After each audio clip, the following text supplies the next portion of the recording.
Ada tiga pilar yang mendukung kemampuan suatu bangsa dalam melaksanakan pemerintahan yang bersih. Pertama, pemerintahan. Kedua, masyarakat adat, madani, sipil, dan ketiga, pasar atau dunia usaha. Penyelenggaraan pemerintah yang bersih atau baik serta bertanggung jawab baru tercapai bila dalam penerapan otoritas politik, ekonomi, dan administrasi ketiga unsur tersebut memiliki jaringan dan interaksi yang serta dan sinergik.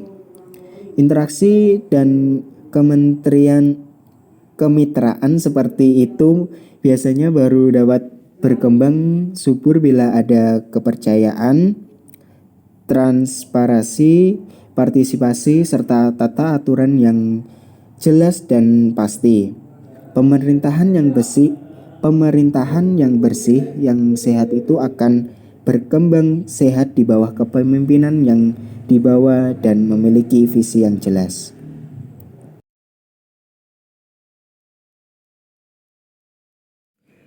Baik, saya akan membacakan materi selanjutnya, yaitu adalah penerapan Pancasila dalam pemerintahan.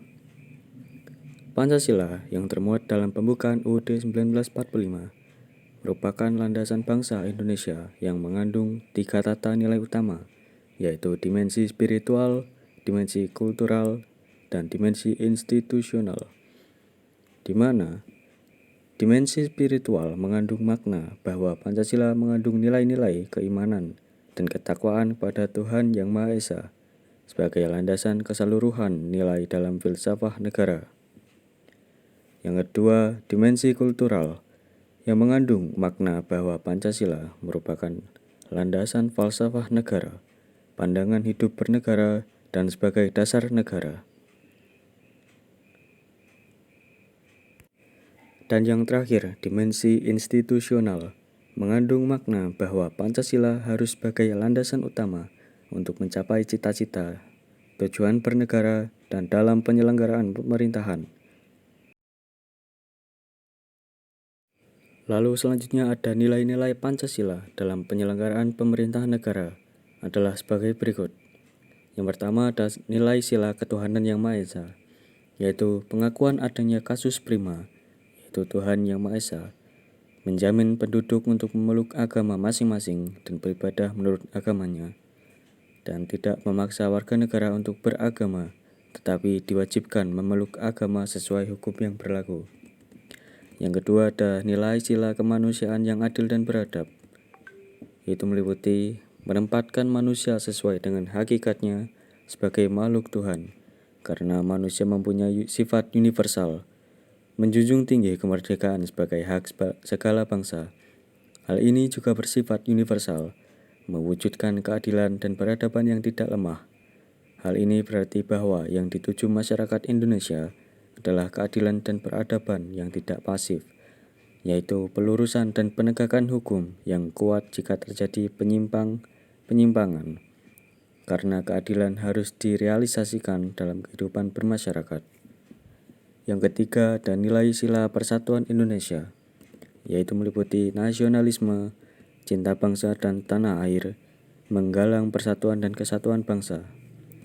Yang keempat, nilai sila kerakyatan yang dipimpin oleh hikmat kebijaksanaan dalam permusyawaratan perwakilan, yaitu meliputi hakikat sila ini adalah demokrasi. Demokrasi dalam arti umum, yaitu pemerintah dan dari rakyat, oleh rakyat dan untuk rakyat. Permusyawaratan artinya mengusahakan putusan bersama secara bulat. Baru sesudah itu diadakan tindakan bersama. Di sini terjadi simpul yang penting, yaitu mengusahakan putusan bersama secara bulat. Dalam melakukan putusan diberlakukan kejujuran bersama.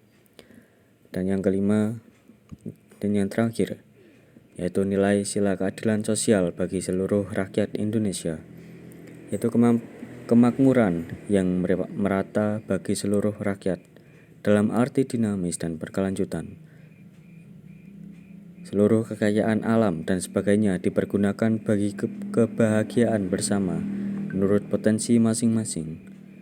Dan yang terakhir, melindungi yang lemah agar kelompok warga masyarakat dapat bekerja sesuai dengan bidangnya.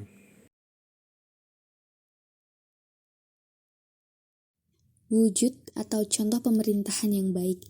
Pemerintahan yang bersih umumnya berlangsung di negara yang masyarakatnya menghormati hukum. Pemerintahan yang baik itu hanya bisa dibangun melalui pemerintahan yang bersih dengan aparatur birokrasinya yang terbebasan dari KKN. Kepemerintahan yang baik adalah terciptanya suatu keadaan yang memberi rasa nyaman, menyenangkan bagi para pihak dalam suasana yang berkepemimpinan yang demokratis menuju masyarakat yang adil dan berkesejahteraan berdasarkan Pancasila. Salah satu wujud atau contoh dari pemerintahan yang bersih dan sesuai dengan nilai-nilai Pancasila adalah berkurangnya secara nyata praktek korupsi, kolusi, dan nepotisme atau KKN dalam birokrasi, dan dimulai dari tataran atau jajaran pejabat yang paling atas. Baik, sekian dari kelompok kami dan mohon maaf bila ada kekurangan dan salah kata. Akhir kata, wabillahi taufik wal hidayah. Wassalamualaikum warahmatullahi wabarakatuh.